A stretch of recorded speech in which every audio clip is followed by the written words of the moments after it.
Good morning. Celkon mobile సమర్పిస్తున్న business breakfast షోకి స్వాగతం. ఏషియన్ మార్కెట్స్ ఈ మంగళవారం ఉదయం బలహీనంగా ట్రేడ్ అవుతున్నాయి. లాస్ట్ నైట్ అమెరికన్ మార్కెట్స్ కూడా చాలా వీక్గా క్లోజ్ అయ్యాయి.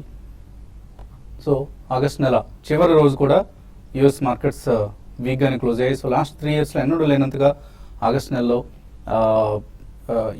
యుఎస్ మార్కెట్స్ నష్టాలు పాలయ్యాయి. ఇదే పరిస్థితి ప్రస్తుతం ఏషియన్ మార్కెట్స్లో కనిపిస్తుంది. ఒక స్టీప్ ఫాల్ కనిపిస్తుంది.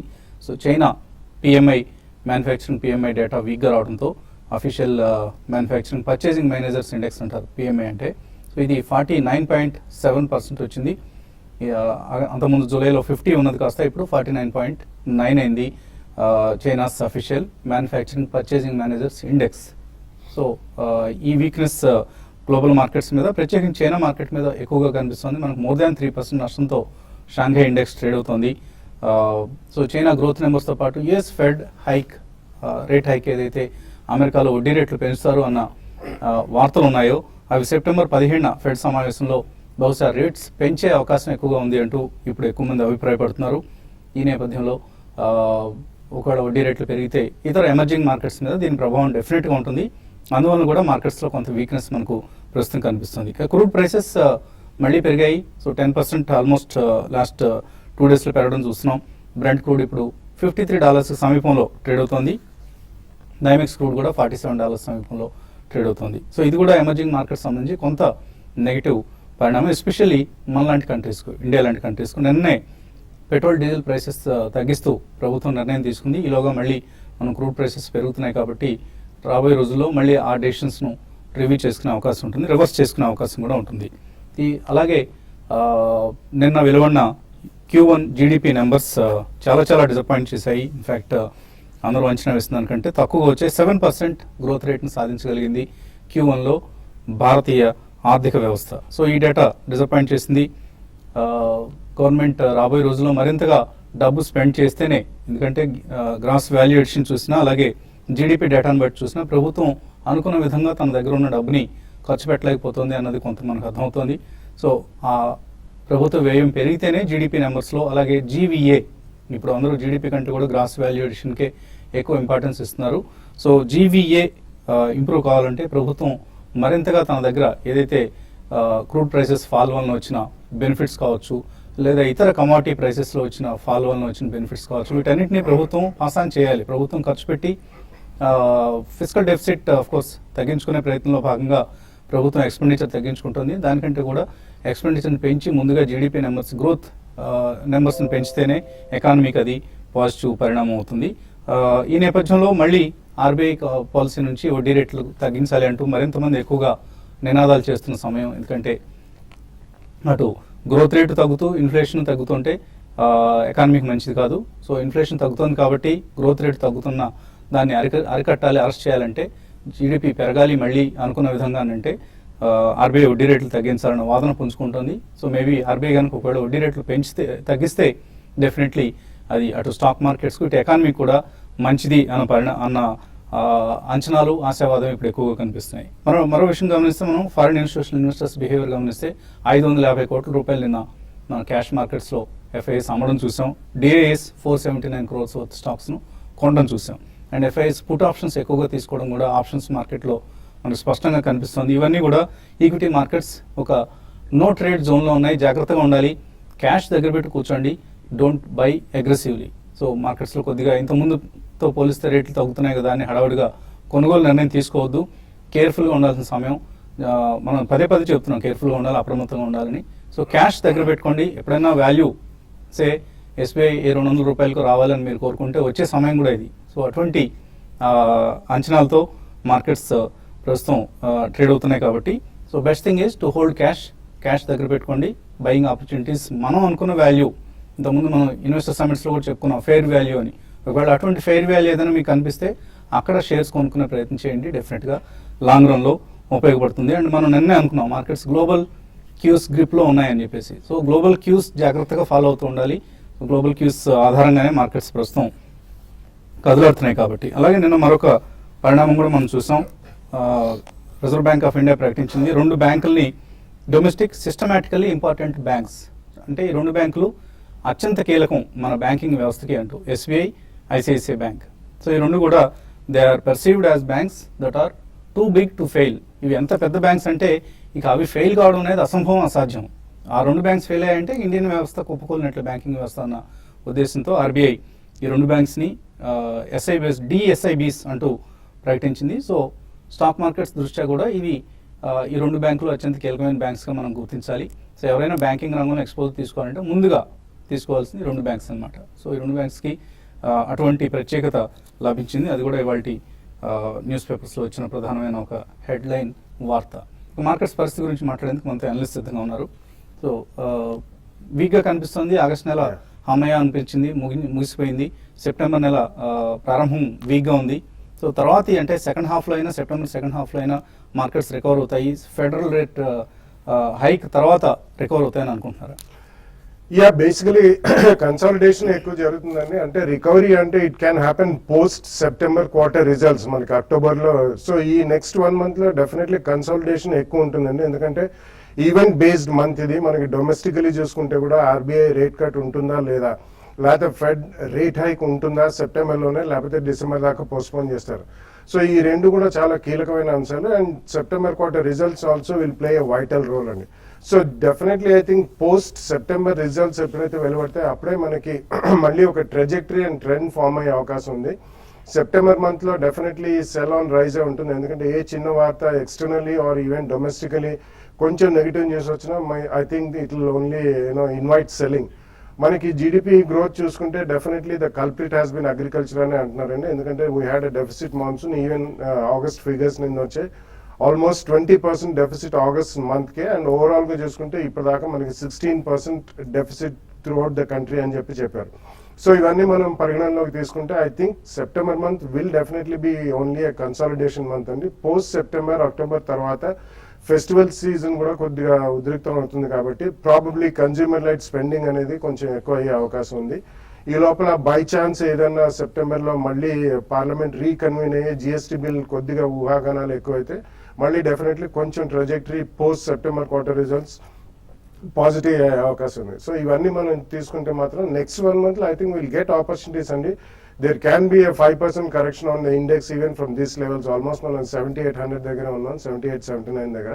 సో మనం అబ్సల్యూట్ బాటమ్ ఎప్పుడు కూడా క్యాచ్ చేయలేము. సో నెక్స్ట్ 1 monthలో, నెక్స్ట్ 4 weeksలో వచ్చే ఆపర్చునిటీస్లో డెఫినెట్లీ మీరు ఇప్పుడే మెన్షన్ చేసినట్టు ఒకవేళ గతంలో మనం ఏదైనా స్టాక్స్ రడార్ మీద ఉంచుకుని waiting for the price, absolute bottom catch చేయలేం కాబట్టి ప్రాబ్లీ 2 price pointsలో కొనడానికి రెడీ అవ్వాలి. And definitely one should load in to it అండి. Going forward I think next September quarter తర్వాత December and March quarter definitely results మెరుగ్గా ఉంటాయనే అంచనా కూడా అందరూ ఇస్తున్నారు కాబట్టి I think this will be one of the finest opportunities to invest. ట్రేడర్స్కి ఎటువంటి సలహా ఇస్తారు? వాటి వీక్ ఓపెనింగ్ ఎలా ఉపయోగించుకోవాలి? ఈరోజు వీక్ ఓపెనింగ్ ఉన్నా కూడా మార్కెట్లో కొన్ని స్టాక్స్ లో నుంచి రికవరీ కావచ్చు. అట్ ద సేమ్ టైం కొన్ని స్టాక్స్ హై నుంచి కరెక్ట్ కావడానికి అవకాశం ఉంటుంది. కాబట్టి 2 షార్ట్ తర్వాత లాంగ్ పొజిషన్స్ కూడా తీసుకోమని కొన్ని డిపెండ్ ఆన్ స్టాక్ అని చెప్తాను. బట్ ఓవరాల్ ట్రెండ్ పరంగా చెప్పాలంటే మార్కెట్స్ రేంజ్ బౌండ్ ఉండే అవకాశం ఎక్కువ ఉంది. అయితే లాస్ట్ మనకి డౌన్ ట్రెండ్ ఎక్కడైతే ఆగిందో 7800 ఆ లెవెల్కి వచ్చినప్పుడల్లా అంటే క్లోజర్గా ఒక 50 points అటు ఇటు వచ్చినప్పుడల్లా బై చేసుకోమని చెప్తాను. అట్ ద సేమ్ టైం 8000 పైకి వెళ్ళినప్పుడు సెల్ చేయమంటాను. బట్ ఈ నెక్స్ట్ 1 or 2 days మాత్రం కొంచెం నో ట్రేడ్ జోన్ అని కానీ చెప్పొచ్చు పొజిషనల్ ట్రేడర్స్కి. ఎందుకంటే మార్కెట్ ఇంకా ఏదో డైరెక్షన్లో మూమెంటం అనేది ఉంది కానీ డౌన్ సైడ్ ఉంది కానీ నుంచి ఇంకా పడుతుందని కూడా చెప్పలేము. కాబట్టి దాన్ని బట్టి ట్రేడ్ చేసుకోమంటాను. రిలయన్స్ ఇన్ఫ్రా ఒకటి హైయర్ లెవెల్లో సెల్ చేయమంటాను. 345 దగ్గర స్టాప్ లాస్ పెట్టుకోమంటాను. ఈవెన్ 328 దాకా రావచ్చు ఇంటర్డేలో. ఈవెన్ 320 లెవెల్స్ కూడా రావచ్చు. తర్వాత బ్యాంక్ నిఫ్టీ ఒకటి కూడా హైయర్ లెవెల్లో సెల్ చేసుకోవచ్చు. కరెంట్ లెవెల్స్ నుంచి బ్యాంక్ నిఫ్టీ ఒక 200 points నేను కొంచెం మార్కెట్ పడినప్పుడు కొంచెం అవుట్ పర్ఫార్మ్ చేసింది. బట్ ఈ రోజు కొంత బ్యాంక్ నిఫ్టీలో వీక్ అవడానికి అవకాశం ఉంది. తర్వాత ఈవెన్ హైయర్ లెవెల్లో సన్ ఫార్మా ఒకటి కూడా 915 దగ్గర స్టాప్ లాస్ పెట్టుకుని దాన్ని కూడా బై చేసుకోవచ్చు. అయితే ఐటీసీ లాంటి స్టాక్ని లోయర్ లెవెల్లో కొంత వచ్చినప్పుడు బై చేసుకోమంటాను. తర్వాత టెల్కో కూడా హైయర్ లెవెల్లో సెల్ చేసుకోవచ్చు. బట్ ఓవరాల్ ట్రెండ్ పరంగా చెప్పాలంటే మార్కెట్స్ కొంత వీక్గా ఉండే అవకాశం ఉంది. మిడ్ క్యాప్ స్టాక్స్లో మాత్రం బయింగ్ ఇప్పుడే వద్దని చెప్తాను. ఇంకా కొంత మార్కెట్స్లో డౌన్ ట్రెండ్ వచ్చినప్పుడు మిడ్ క్యాప్లో ఒక 5 to 10% కరెక్షన్ రావడానికి అవకాశం ఉంటుంది. ఆ విధంగా వచ్చినప్పుడు మిడ్ క్యాప్ స్టాక్స్ని బై చేసుకోమని చెప్తాను. సో మనం ఇన్వెస్టర్ సమిట్స్లో ఇటీవల పదే చెప్తున్నాం, మ్యూచువల్ ఫండ్స్లో ఇన్వెస్ట్ చేయండి, అవే better vehicles for retail investors అంటూ. అందులో ఎటువంటి అవాస్తవం కూడా లేదు. డెఫినెట్గా ప్రతి ఒక్కరు మ్యూచువల్ ఫండ్స్ సెలెక్ట్ చేస్తున్నారు. అందులో బాలరాజు గారు పదే పదే చెప్తున్నారు, కొన్ని అయితే కొంత ఫండ్స్ని అట్లీస్ట్ డెట్ ఫండ్స్కి కేటాయించుకోండి. డెట్ ఫండ్స్ కూడా మన పోర్ట్ఫోలియోలో భాగంగా చేసుకోవడం అనేది అందరూ చేయాల్సిన అసెట్ అలొకేషన్లో ఒక ప్రధానమైన భాగం అని. అయితే డెట్ మ్యూచువల్ ఫండ్స్లో ఇన్వెస్ట్ చేసే వాళ్ళకి కలవరపరిచే ఒక చిన్న డెవలప్మెంట్. జేపీ మోర్గాన్, ఇది మనందరికీ తెలిసిన మ్యూచువల్ ఫండ్ హౌస్, వాళ్ళ 2 స్కీమ్స్ డెట్ స్కీమ్స్లో రిడెంప్షన్స్ని క్యాప్ చేశారు.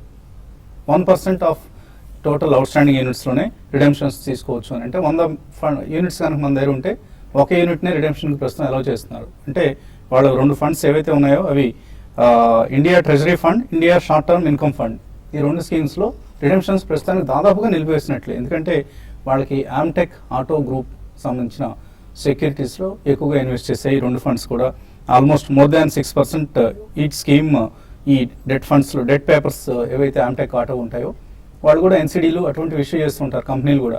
సో అటువంటి కంపెనీస్లో ఈ మ్యూచువల్ ఫండ్ స్కీమ్స్ ఇన్వెస్ట్ చేస్తుంటాయి అన్నమాట. సో 2534 కోట్లు ఇండియా ట్రెజరీ ఫండ్ అయితే అందులో 134 కోట్లు ఆమ్టెక్ ఆటో ఇష్యూ చేసిన డెట్ స్కీమ్స్లో ఇన్వెస్ట్ చేశారు. సో ఇప్పుడు ఆమ్టెక్ ఆటో గింగిరాలు తిరుగుతోంది, బ్యాలెన్స్ షీట్ చాలా నెగిటివ్గా తయారైంది కాబట్టి ఆ కంపెనీకి సంబంధించిన డెట్లో ఇన్వెస్ట్ చేశారు. వీళ్ళకి ప్రస్తుతం ఇబ్బంది ఎదురైంది. సో ఇటువంటి పరిస్థితి గురించి మన బాలరాజు గారు ఏమంటారు అడుగుదాం. సో డెట్ స్కీమ్స్లో కూడా ఇటువంటి రిస్క్ కనిపిస్తున్నాయి. ఈ రిస్కులు ఉన్నాయి లేవు అనేది ఇన్వెస్టర్స్ ముందుగా ఎలా నిర్ధారించుకోవాలి? మనం ఏదైనా డెట్ ఫండ్స్లో ఇన్వెస్ట్మెంట్ చేసినప్పుడు మనకు డ్యూరేషన్ రిస్క్ ఉంటుందండి, దాంతోపాటు క్రెడిట్ రిస్క్ కూడా ఉంటుంది. సో జనరల్గా మనం డ్యూరేషన్ కాల్స్ తీసుకోలేని వాళ్ళు షార్ట్ టర్మ్ ఇన్కమ్ ఫండ్స్లో ఇన్వెస్ట్మెంట్ చేసుకుంటే బెటర్గా ఉంటుంది. అండ్ షార్ట్ టర్మ్ ఇన్కమ్ ఫండ్స్లో ఇన్వెస్ట్మెంట్ చేసినప్పుడు క్వాలిటీ ఆఫ్ పేపర్స్, ఆ ఫండ్లో క్వాలిటీ ఆఫ్ పేపర్స్ ఏమైతే ఉంటాయో చాలా చాలా ముఖ్యమైన విషయం అది. అండ్ జనరల్గా హయ్యర్ రిటర్న్ ఇవ్వడానికి కొన్ని స్కీమ్స్ ఏం చేస్తారంటే క్వాలిటీ లేని కంపెనీస్ ఏమైతే ఉంటాయో అలాంటి వాటి పేపర్స్ని పర్చేజ్ చేస్తారనమాట. అంటే 13%, 14%, 15% రిటర్న్ ఇచ్చే పేపర్స్ని పర్చేజ్ చేస్తారు. సో ఎక్కడైతే రిటర్న్ ఎక్కువగా ఉంటుందో అక్కడ రిస్క్ కూడా ఉంటుంది.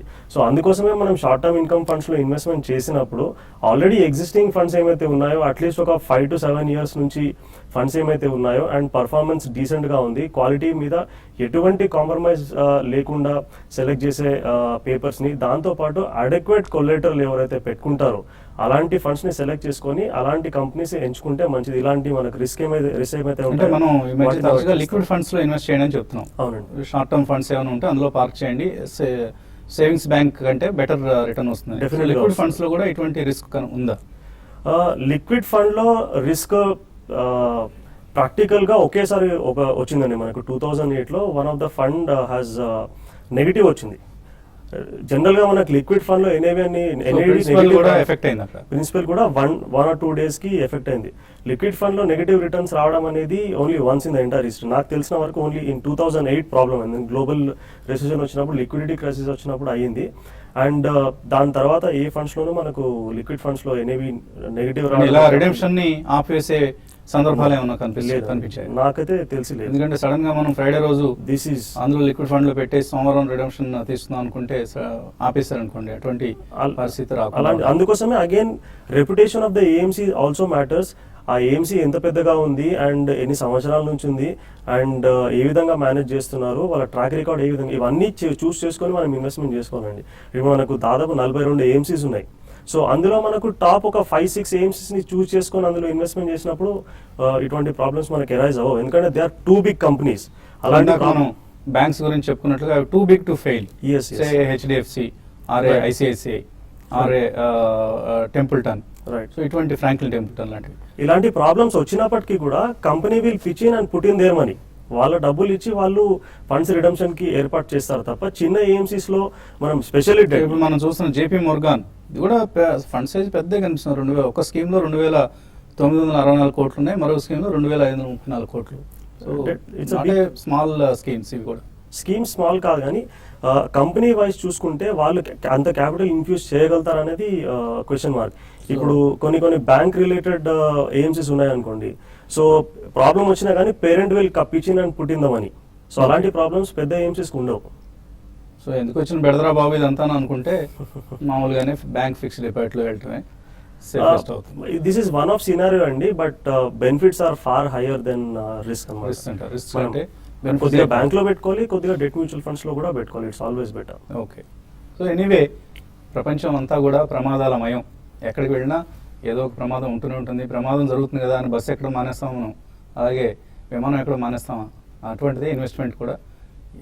కొద్దిగా రిస్క్ 1% 2% రిస్క్ తీసుకోవడానికి ఎప్పుడు సిద్ధంగా ఉండాలి మనం. మరి ఇక ఇన్వెస్టర్స్ నుంచి కాల్స్ అలాగే మెయిల్స్ తీసుకునే ముందు కాసేపు ప్రకటనలు.